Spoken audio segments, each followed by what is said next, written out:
And this is our lesson number 2 or lesson 1. This was last Friday at yung ating pinaka-introduction ay noong last Wednesday. So, Lord willing, ay ito po ay maging tulong po sa atin. So, let's go now sa atin hong pag-review sa atin hong mga napag-aralan na. Okay? So, what is evangelism? Ito yung isa sa mga kailangan natin panatilihin sa ating kaisipan sapagkat yung iba, ang evangelism ay mere techniques na lamang. Sa iba, ang evangelism ay equal to sinner's prayer. Okay? Mapasunod sa sinner's prayer ang isang tao. That is evangelism pagdating para sa kanila. Naalala ko ho ay dun pa sa dating Bible school ay kapag daw hindi napag-pray o hindi napasunod sa prayer ay tila baga paliyado na ang evangelism. So, we need to be careful at kailangan nating i-define ang evangelism not according to culture or trends kung hindi kung ano ang makikita natin sa salita ng Panginoon. So here are some definitions that we believe, as we have seen, is very much biblical. What is evangelism? Evangelism is proclaiming the gospel. Simply, it is the proclamation of the gospel of our Lord Jesus Christ. The good news about Jesus Christ, which is God's power to save all who believe it and turn from sin to follow Him. Okay? So, narito ang very basic na definition ng evangelism. It is the proclamation of the gospel. What is the gospel? The good news about Jesus Christ. Kagaya titignan natin dati sa 1 Corinthians 15 verse 1 hanggang verse 4, we have there the death of Christ for our sins. Siya'y namatay para sa ating mga kasalanan, nalibing, at muling nabuhay para sa ating kaligtasan. At lahat ng iyon ay sang-ayon at katuparan ng sinasabi ng salita ng Panginoon. That is the gospel. At kung isang tao ay tunay na sasampalataya sa ebanghelyo na ito, ang sabi ng salita ng Diyos, siya ay maliligtas. So, kailangan at napakahalaga na part ng evangelism is the evangel, the good news itself, the gospel. Binigyan din dito, it is the power of God to save. Hindi ko maiwasan sapagkat ako mismo ay muntik na at nalagay doon nga sa kalagayan na tila baga ang kapangyarihan ng Diyos ay kaniligtas ay ang pagpapasunod sa panalangin. That is a very unbiblical view. I'm not against prayer, but what I'm against it is replacing the gospel as the power of God unto salvation. Next ay what is evangelism? Ito pa ay isa pang definition na ibinigay ng isang theologian. Evangelism is the work of God in using Christians to communicate the gospel message to men and women as sinners with a view to their conversion under the mandate of the church. So again, ito po ay payak pero napakayaman na definition about evangelism. It is the work of God. So hindi lang basta gawain ng tao when we evangelize.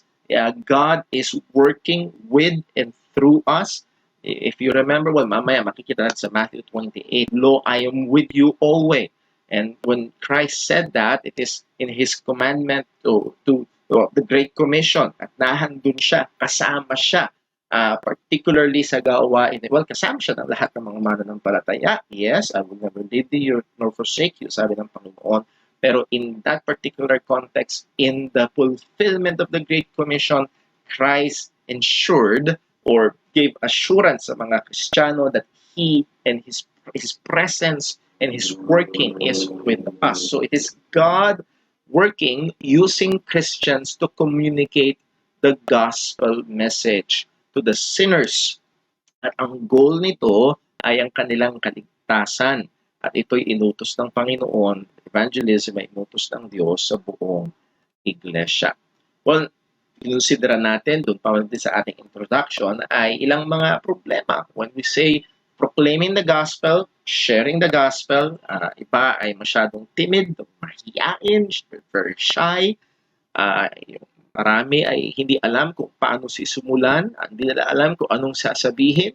Saan magsisimula? Paano nga ba sisimulan itong pagbabahagi ng Ebanghelyo? At meron ho tayong actually kapatiran na ginamit ng Panginoon na to help me decide na ito yung isulat na lesson natin sapagkat yun mismo yung isang question niya, paano ba to? Paano ko ba sisimulan ito? Lalo na sa mga katrabaho, sa mga kaibigan, paano nga ba? Ano bang gagawin? Ano ba ang mga steps? At yung iba ay simply, wala daw ho yata. Pasensya na. Ulitin natin. Ano ho? So 1 Peter chapter 3 verse 15, but sanctify the Lord God in your hearts and be ready always to give an answer to every man that asketh you a reason of the hope that is in you with meekness and fear. So, nahandyan ang sabi ho ni Pedro, yes, itong verse na ito ay kilalang-kilala na ginagamit and rightly so about apologetics to give an answer about the faith, about the Christian faith. Pero saan magsisimula? Well, ang sabi ho ni Pedro ay ito, sanctify the Lord God in your hearts. Actually sa ESV, sanctify or honor Christ as holy in our hearts. So, narito ang pinaka-basis. Ang kauna-unahang kailangan ng Kristiyano ay hindi actually training or effort or study or seminar or reading or script. There must be first a heart that treasures Christ or God the most. So, yun ang una hong i-prepare, ang puso. Ang ibig sabihin ng word na sanctify is hagiazo sa Greek, meaning to separate, consecrate, cleanse, purify, to regard or reverence as holy. Sa isang commentary, sabi, enshrining Him in your hearts. You need to enshrine, ibinubukod tangi, binibigyan ng prominenteng lugar, primary.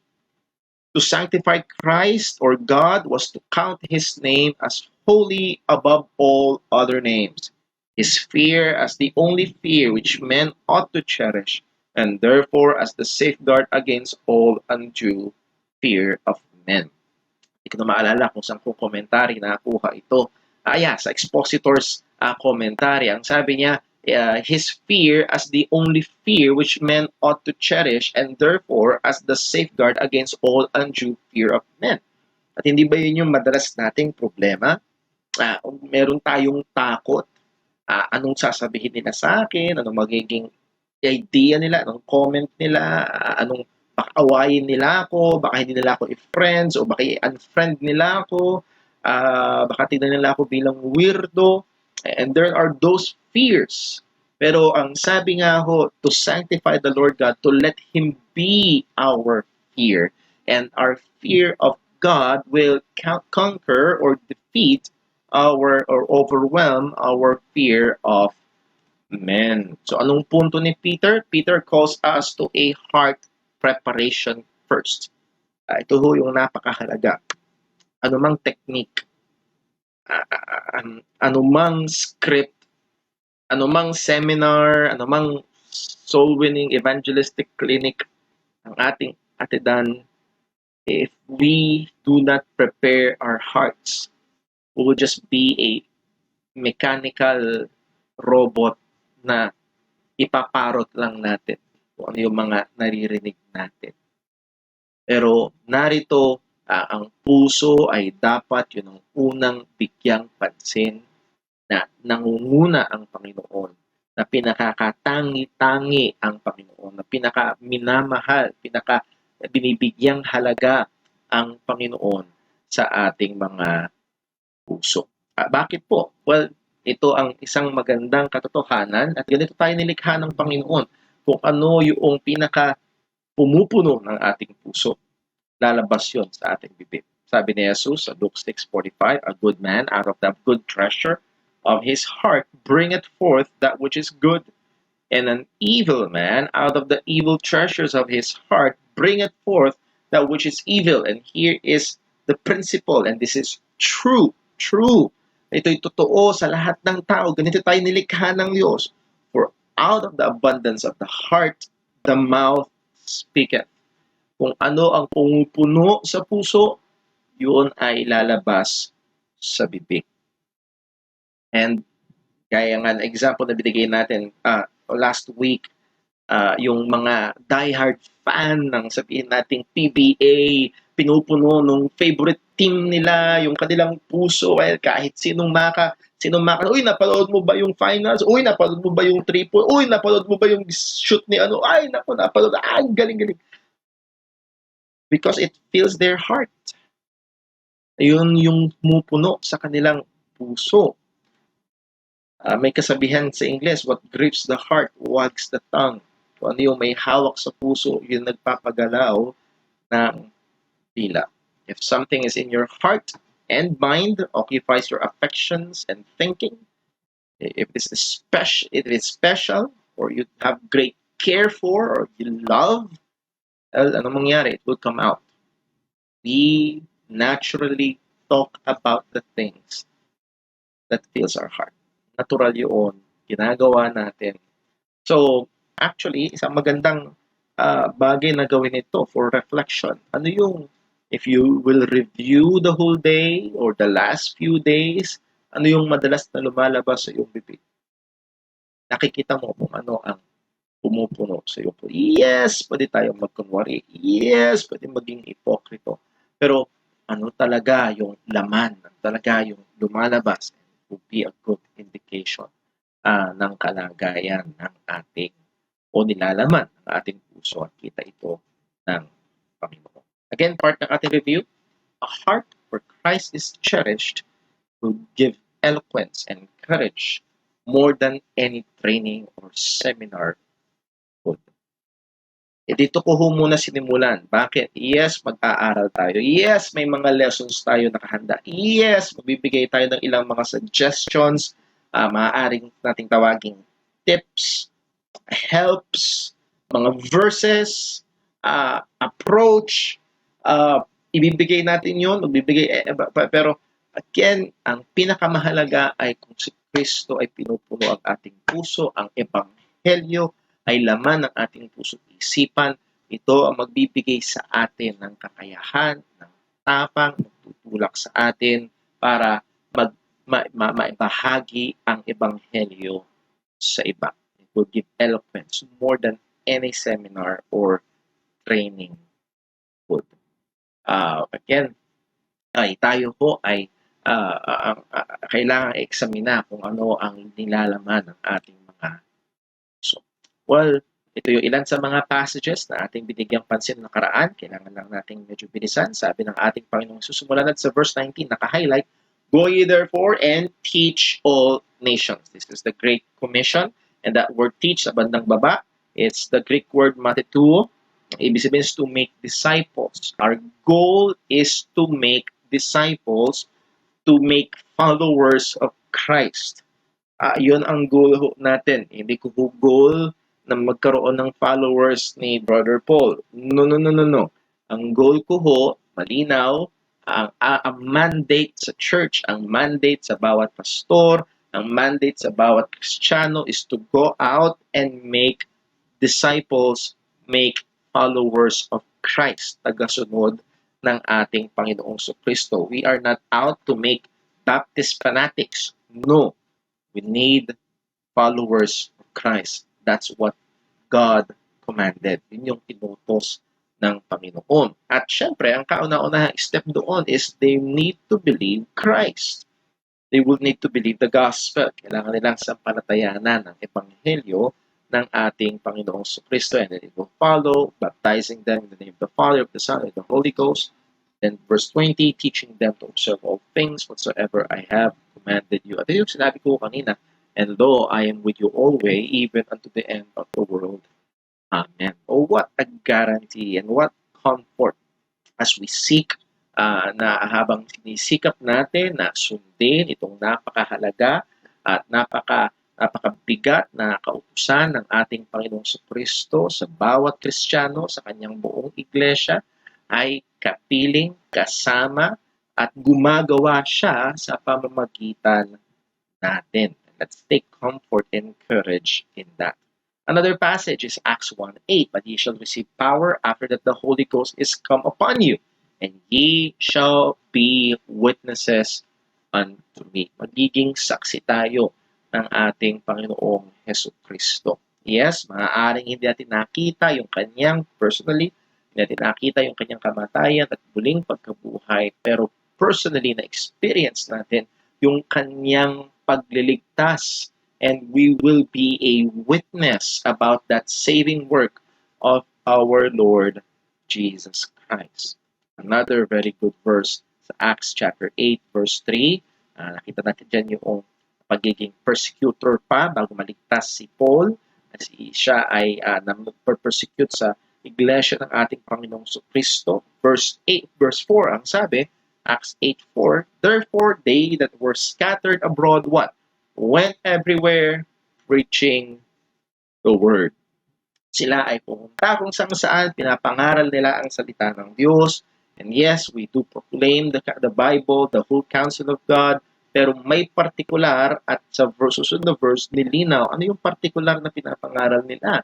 Kung merong number one, kung ibo-boil down mo ano yung pinaka-sentro ng mensahe. Well, sabi sa verse 5, then Philip went down to the city of Samaria and preached Christ unto them. By the way, wala ho dito yung verse, pero nais ko lang ho kayong anyayahan na buksan ang inyong mga Biblia sa 1 Corinthians. Buksan po natin ang ating mga Biblia. You have your Bibles sa 1 Corinthians chapter 2, at meron ho dito sinabi si Apostol Pablo, at ito yung napakagandang pattern para sa mga mangangaral, para sa mga Kristiyano, to make this our main goal, as it is the main goal of the Apostle Paul. Yes, marami siyang tinuro. Oo, wala siyang pinagkait na katotohanan na magiging kapaki-pakinabang sa mga mananampalataya. Pero ang sabi ho dito ni Apostol Pablo sa 1 Corinthians chapter 2, simulan sa verse number 1. 1 Corinthians chapter 2 verse 1. And I, brethren, when I came to you, came not with excellency of speech or of wisdom, declaring unto you the testimony of God. So hindi siya dumating sa Corinth at hindi siya para mag-display ng eloquence, para lang kunin yung paniniwala ng mga tao, or hindi niya after yung basta mapukaw niya lang yung mga damdamin at mga desisyon nila. No, ang sabi ni Pablo dito in his work of what? Declaring the testimony of God, that is another way of saying the word of God, merong particular siyang ibinigyang pansin o diin. Verse 2, for I determined not to know anything among you save Jesus Christ and Him crucified. Nag-determine si Pablo, at sabi nga ako ng isang theologian o isang mangangaral, ang lahat ng teolohiya umiikot kay Kristo. Ano man yung paksa, dapat ito ay uuwi sa krus ni Kristo, uuwi sa Ebanghelyo. Pero ang sabi ko ni Pablo, nagdetermine ako, nagdesisyon ako, wala akong iba. Kung meron lang isa, ito yun. Jesus Christ, or Jesus is the Christ, and Him crucified.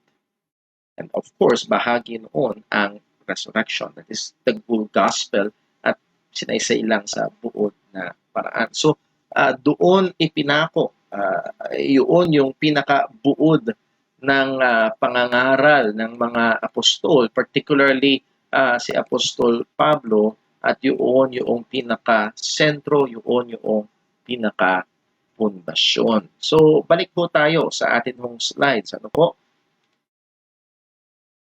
So, ano ho ang pinaka-utos as commanded by Christ and modeled by the early believers, even the apostles? Evangelism is a primary and constant endeavor of the believer. Or lagyan natin S, of the believers. Utos ni Jesus, makikita natin na isinagawa ng mga apostol at mga naunang Kristiyano, not limited to the apostles. So, hindi natin pwedeng sabihin na, hindi kasi ako pastor, hindi kasi ako worker, no. Even believers na dahil sa persecution na kalat sa ibang mga lugar, they preach the gospel, they preach the word. So it is as commanded by Christ and modeled by the early believers, evangelism is a primary and constant endeavor of the believer. So it should be our primary and constant endeavor. Dapat lagi tayo nagsusumikap, lagi po nating binibigyang pansin, bahagi ng ating pang-araw-araw na pamumuhay. Maging, sabi nga ho ng isang manunulat, even our lifestyle should be evangelistic. You remember sa 1 Peter chapter 3, ang sabi ho ni Apostol Pedro, buksan natin sa 1 Peter chapter 3, at again, wala ho ito sa atin hong mga, wala ho ito sa atin hong slides. Naalala ko lang, sa 1 Peter chapter 3, ay makikita ho natin ay merong sinabi dito si Apostol Pedro sa mga babaeng mananampalataya na may asawang hindi Kristiyano. So, by the way, hindi ito isang Kristiyano na nag-asawa ng hindi Kristiyano. Higit sa malamang, ito ay, nung sila ay mag-asawa, ay parehong hindi Kristiyano and then naligtas yung isa. Pero ano man yun, Kristiyano yung isa ay hindi Kristiyano. Ang sabi ho ni Pedro sa kalagayang ito sa verse 1, 1 Peter 3 verse 1. Likewise, ye wives, be in subjection to your own husbands, that, if any obey not the word, they also may without the word be won by the conversation of the wives. How can they be won? By the conversation, by the life. An evangelistic lifestyle. A life na kung saan dinidisplay natin yung pagsunod sa Panginoon, dinidisplay natin yung pagpapasakop sa kalooban ng Diyos, dinidisplay natin yung pagsunod sa disenyo ng Panginoon.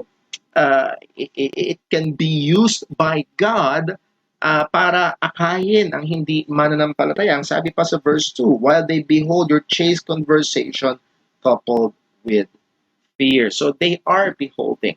So not just through our verbal efforts, pero maging sa ating paraan ng pamumuhay. Next po sa ating slide. Sabi ko ni Spurgeon, at dinaan natin to, soul winning is the chief business of the Christian minister. Indeed, it should be the main pursuit of every true believer. A very, very good quotation, which is good dahil sang-ayon sa salita ng Panginoon.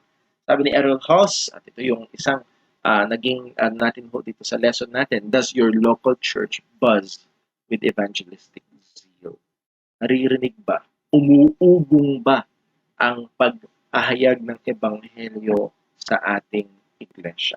Yes, with the present pandemic ay maraming mga evangelistic means na nakaugalian, mga soul-winning programs, mga evangelistic crusades, ay very much apektado, or evangelistic services, kagaya ho dito sa ating church. Usually ay tuwing Pasko, anniversary, we have special gatherings na with the intent of evangelism at nag-i-invite tayo.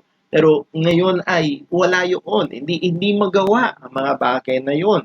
But should it stop us from evangelizing? Maganda sana sa church ay pinag-uusapan, okay, di natin nagagawa. Paano ngayon yung pwede natin gawin? Ano pa yung mga ibang ways? Paano natin, how will we get the gospel out there? Biyaya ng Diyos, meron tayong mga gawain na kagaya nito, ating digital or online ministry at nakakaabot po tayo sa ibang mga tao.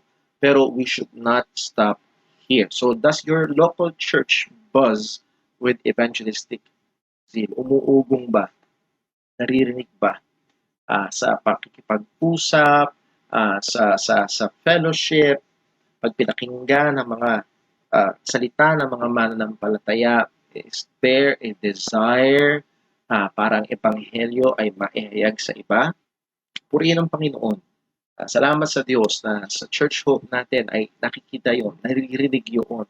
Pero hindi tayo dapat makontento. We should aim more, by the grace of God, increase in our zeal of evangelism. At si Errol Haas ay nagbigay ho ng tatlong maaaring measuring guides para po sa church, and I find it helpful at tingnan po natin. Mabilis lang.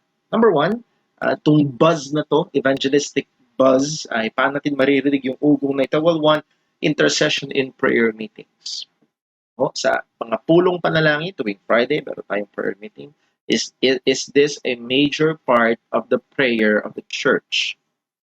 Yung pagnanasa ng ebanghelyo ay mahatid pa sa iba. Ang pagnanasa ng mga tao ay makakilala kay Kristo.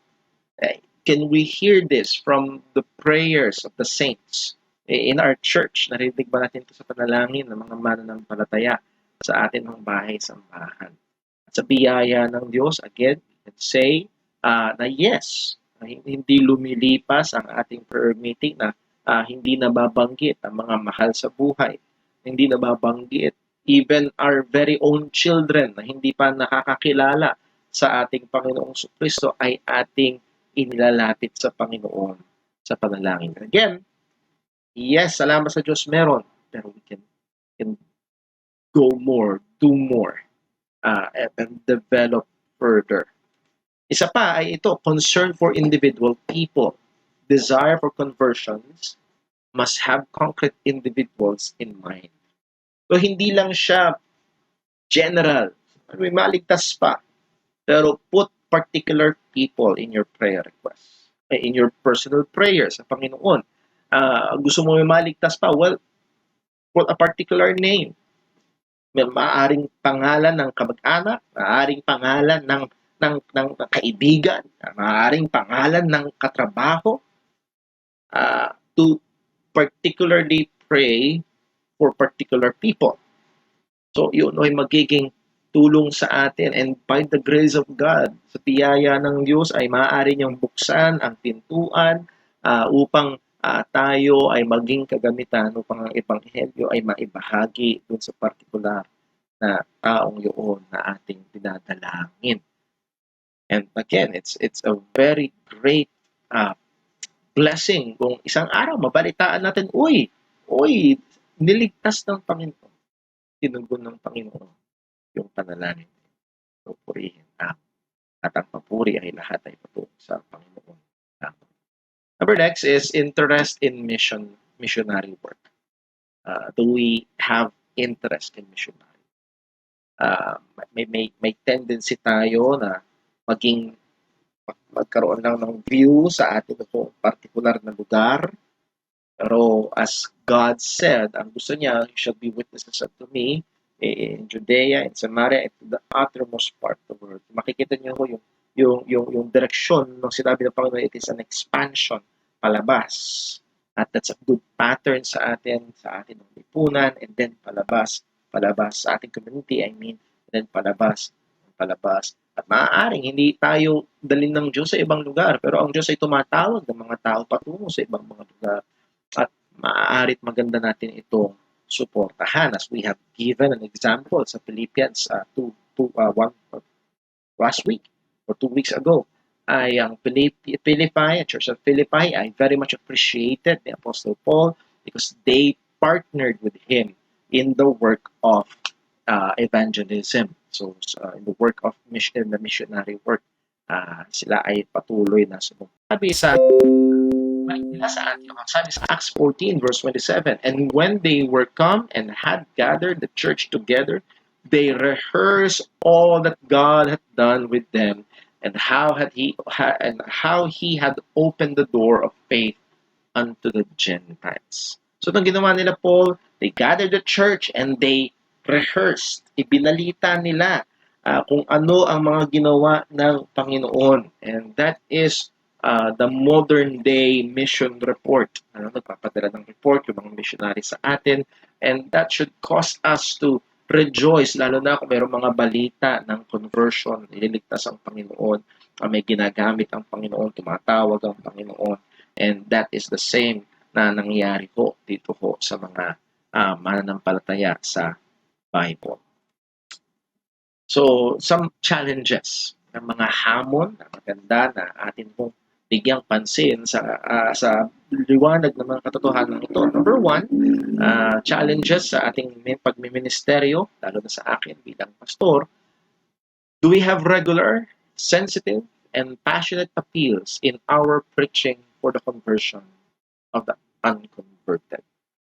So, this is particularly sa akin bilang pastor, bilang mangaral, pero also sa bawat isang Kristiyano as we try to converse with others, kapag sinusubukan natin makipag-usap sa iba, and we try to share the gospel, do we have these regular, sensitive, and passionate appeals for their conversion? Well, tingnan natin itong tatlong adjective nito, regular, sensitive, and passionate. Hopefully, maging tulong sa atin. Number one, regular. Tuloy-tuloy. Palagian.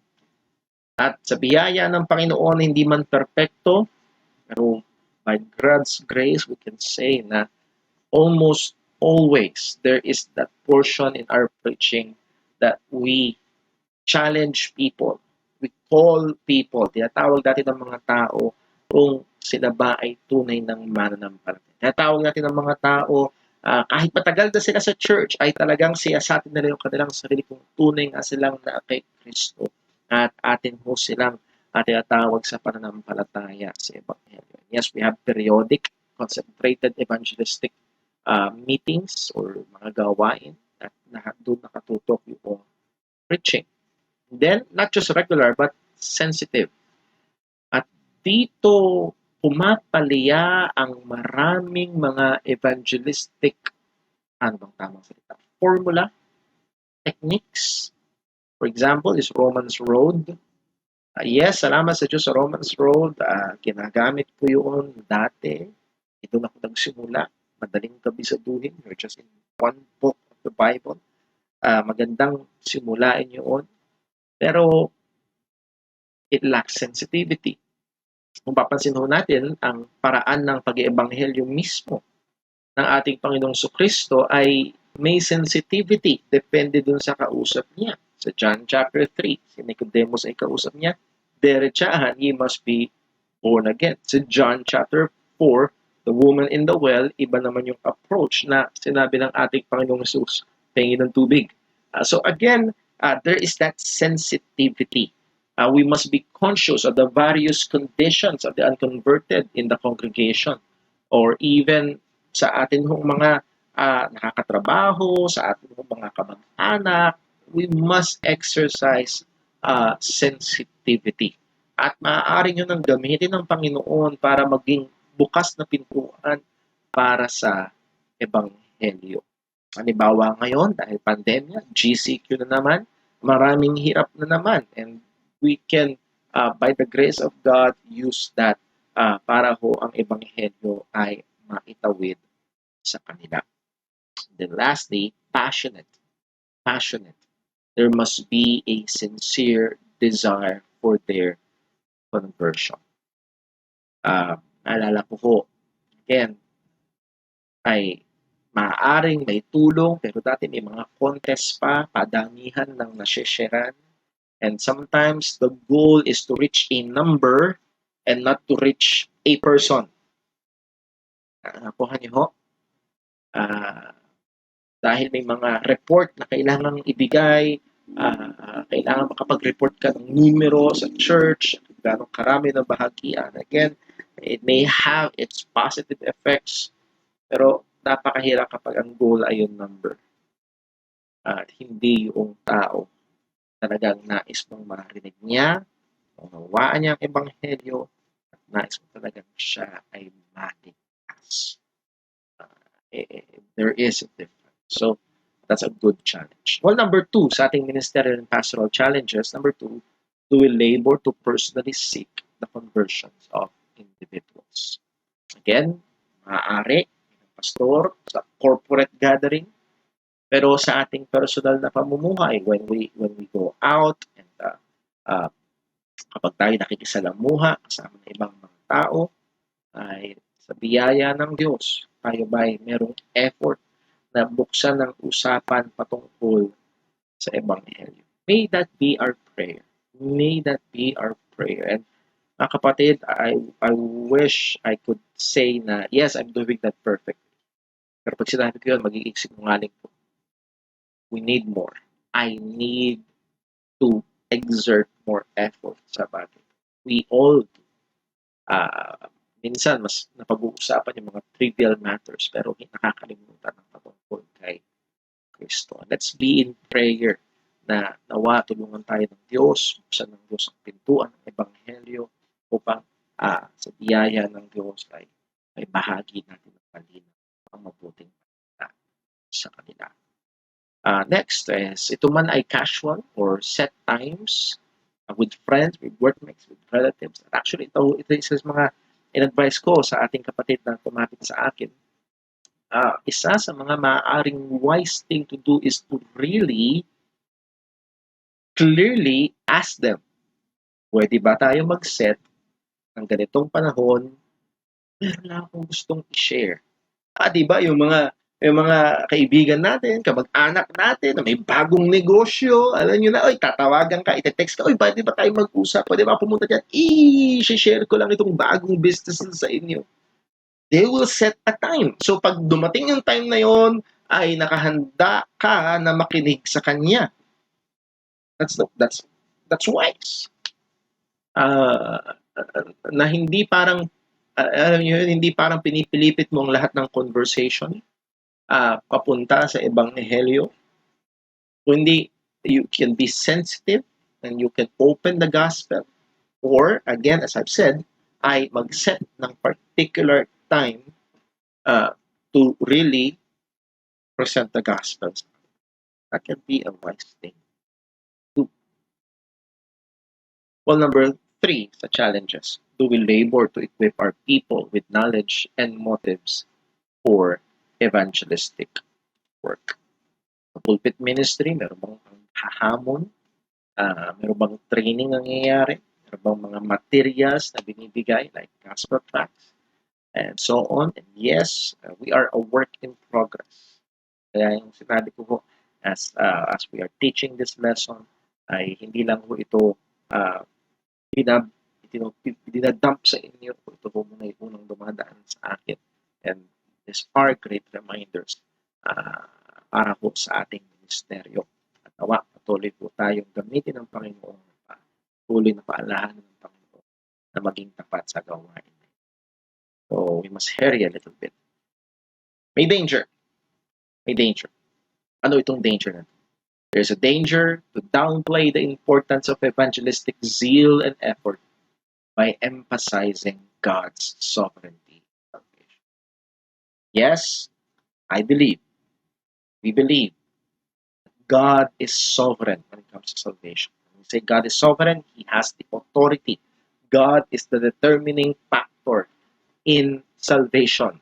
Hindi ang sinner, hindi yung makasalanan. Ang nagdetermina ng kaligtasan ay walang iba kung hindi ang Panginoon. Now, merong mga tao na hindi mo nila sinasadya, pero dumarating yung time na maaaring isipin, sobrang naman ng Panginoon, ililigtas niya yung tupa niya. Sinabi ni Jesus, my sheep, hear my voice.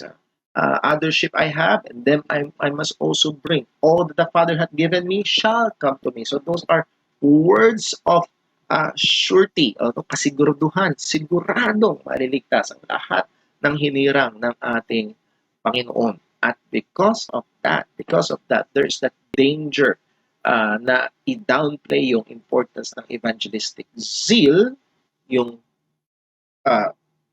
damdamin, pagnanasa, and effort, yung sipag at gawain ng paghahayag ng Ebanghelyo. Yung iba ay nagiging malamig na, yung iba ay tumatamlay yung effort, o yung iba ay hindi na binibigyang pansin yung maayos na paraan ng paghahayag ng Ebanghelyo. Hindi na pinaghuhusay. Yes, hindi nakabase sa ating husay, pero ito ay ginagamit pa din ng Panginoon. So, let us be very careful. Ang sovereignty ng Panginoon ay hindi maging makasalanang lisensya para hindi tupdin ang maliwanag na utos ng Diyos. Ano ang ating sagot dito sa bagay na ito? The God who is sovereign in man's salvation commanded His people to be zealous in proclaiming the gospel and calling people to faith and repentance. Ang Diyos, yes, ang inatay siya soberano sa kaligtasan. Pero ang soberanong Diyos na ito, siya ay nag-utos sa kanyang mga mananampalataya na maging zealous, maalab, sa paghahayag ng mabuting balita at pagtawag sa mga tao na pananampalataya at pagsisisi. So, again, hindi pwede, hindi lalapat sa Biblia na gamitin ang pagiging soberano ng Diyos para huwag gawin at manlamig sa gawain ng pang-ebanghelyo.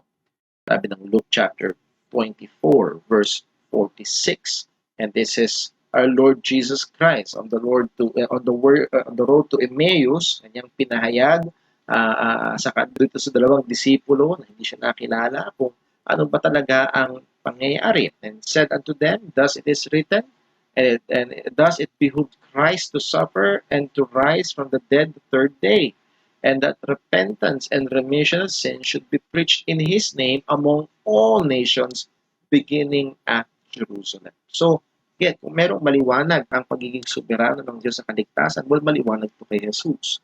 At ito ay utos ni Jesus that this gospel should be preached in His name among all nations. So, hindi ko lisensya ang katotohanan ng pagiging soberano ng Panginoon para huwag sundin ang pag-ebanghelyo. Romans 10:1. Again, this is the prayer and desire of Paul. Brethren, my heart's desire and prayer to God for Israel is that they might be saved. Pag binasa niyo ang Romans chapter 9, maliwanag doon na si Pablo ay solidong-solido pagdating sa soberanong pagpili ng Diyos. I will have mercy on whom I will have mercy. Kinot niya yun mula sa sinabi ng Diyos kay Moses. Pero ang sabi niya pagdating sa chapter 10 verse 1, it's my heart's desire and prayer. Hindi lang ito basta desire and prayer. If you will read the book of Acts, there is his effort. Pag pupunta siya sa anumang lugar, lagi niyang unang pinupuntahan ay ang synagogue, the Jews. So, the question is this our heart's desire and prayer? Do we desire, gawin natin medyo mas malapit sa atin, do we desire for our fellow Filipinos to be saved? Are we praying for them to be saved? Acts 17, verse number 3, ang sabi ko ng salita ng verse 1 to verse 2, and Paul, as his manner was, went into them, and 3 Sabbaths, went into them, the synagogue, 3 Sabbaths, 3 Sabado, that's 3 weeks, reasoned with them out of Scripture. He reasoned with them, opening and alleging that Christ must needs have suffered and risen again from the dead, and that Jesus whom I preach unto you is Christ. Ang sabi, opening and alleging. That word opening is to give the sense, to explain. Alleging is to place near or to set before with an effort to prove. He is explaining and proving. So nandun yung effort niya. Gusto niyang ipaunawa. Hindi niya effort na ipakitang mahusay siya. Ang effort niya ay gusto niyang ipaunawa talaga na Christ must needs suffer and risen again from the dead. The gospel. Yun yung effort ni Pablo na maunawaan ng mga tao ang ebanghelyo ng ating Panginoong Jesucristo. Again, Luke 10 verse 2. Therefore said he unto them, the harvest is truly plenty, is great, but the laborers are few. Pray ye therefore the Lord of the harvest, he would send forth laborers to his harvest. So God wants us to pray for more laborers. Acts 20:21, alam natin niya, repentance toward God and faith toward our Lord Jesus Christ. Well, we're over time. Finally lang po natin ito sa 1 Corinthians chapter 9 verse 12. If others be partakers of this power over you, are we that rather? Nevertheless, we have not used this power. but suffer all things, lest we should hinder the gospel of Christ. Ano ito? Si Paul, ginamit niya yung mga Old Testament truths para ipakita na they have ministerial rights to be financially supported. Pero, pinili ni Pablo hindi gamitin ito para hindi makahadlang sa progreso ng Ebanghelyo.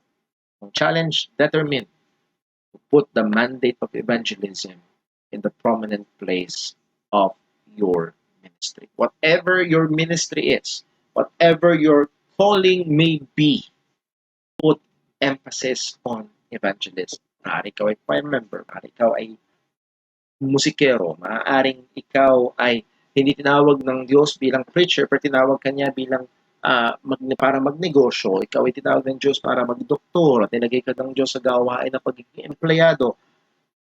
Whatever your calling is, put emphasis. Let us be used by God for evangelism. As an individual believer, you must reach out to individuals for the gospel in personal encounter. Bilang church, bilang pastor, may gawain at may responsibilidad ako na ipangaral ang ebanghelyo, ipaliwanag ang ebanghelyo at hamunin ang mga tao na ipangaral ang ebanghelyo. As a church, let us be intentional in inviting people and ministering to them to hear the gospel. Yes, alam natin sa present pandemic, mahirap may mag-imbita sa church. May sa biyaya ng Diyos ng mga nakaraan, mga kapatiran tayo nagdadala ng bisita. At dahil gusto nilang marinig nila magbisita ang ebanghelyo ng ating Panginoon sa Kristo. Lastly, yung natin tapusin, this is the truth. The sovereign God in salvation commands us to go and to proclaim the good news of salvation to others. That should settle it. Yes, soberano ang Diyos pagdating sa kaligtasan. Pero ang soberanong Diyos na ito ay inutusan tayo na ipangaral ang ebanghelyo. Sa biyaya ho ng Diyos sa mga susunod na magiging pag-aaral ho natin ay bibigyan natin ng pansin yung mga iba pang mga katotohanan na merong kinalaman sa paghahayag ng ebanghelyo. Bigyan natin ng pansin yung mga present day techniques na mga ginagamit ng iba. At tignan natin, ito ba ay biblical? Ito ba ay nakakatulong? Ito ba ay wastong gamitin? Ito ba ay maaaring pang nakakahadlang pa sa tunay na paghahayag ng ebanghelyo? Ano ba talaga ang gawain po natin when we try to evangelize?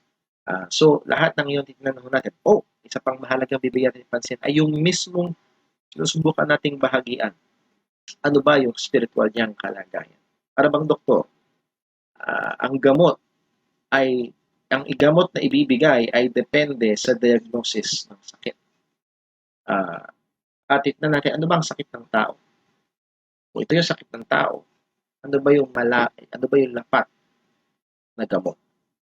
Hindi lang lapat na gamot, yung dosage. Paano ba ito ibibigay? Tuwing umaga ba? Tuwing gabi pa? 3 times a day? At again, makikita natin pagdating sa pag-iebanghelyo, salita ng Diyos ay bigay sa atin ng mga prinsipyo, mga kautusan, kung hindi lang po anong ibabahagi, kundi maging kung paano ito ibabahagi sa iba. Well, I pray and hope na ang atin hong gawain ngayon ay karoon ng blessing sa atin. This is the first time na ginawa natin yung pagkakaroon ng slideshow. Sana ho ito ay nakatulong, mas nasundan niyo po yung ating pag-aaral. And Lord willing, ay next time ay uulitin natin. So, sa comments, if you have suggestions, let me know para po mas ma-improve pa ang atin pong mga pag-aaral na. That ay nais po manyahan kayo sa isang. Let's pray. Panginoon naming Diyos, aming Ama sa langit, salamat po. Salamat sa iyong biyaya. Salamat sa iyong taas. Salamat sa iyong pag-ibig. Salamat sa iyong provisyon. Lalo't higit, Panginoon, salamat po sa Ebanghelyo. Ebanghelyo mo, sa biyaya mo ay nakarating sa amin. Salamat po sa pagkat ikaw nagbukas ng aming mga puso. Nagbigay ng pananampalataya. Kaya't kami ay mayroong kaligtasan. O Panginoon, kagaya ng aming nabasa kanina, sabi ni Pablo, ito ang kanyang desire at panalangin. O Lord, please, give us this fervent desire. Ilagay mo to sa aming puso. Awatin mo kami sa mga makamundong pagnanasa. Awatin mo kami sa paghabol sa mga bagay na matutunaw lang, maiiwan lang. Tulungan mo kami na ilagay sa pangunahin, ilagay sa aming harapan ang bagay na ito na itus mo, na nais mo, na kalooban ng Ebanghelyo ay maihayag sa iba. O Panginoon, tulungan mo kami. Kami mahina, kulang sa kaalaman. Tulungan mo kami, gaya ng aming pag-aaral sa kauna-unahan.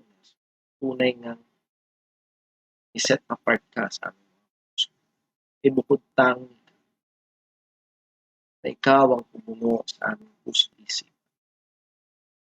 upang maihayag ka namin ng tuloy ng may katapangan, may pagmamahal, maihayag ka namin sa iyo.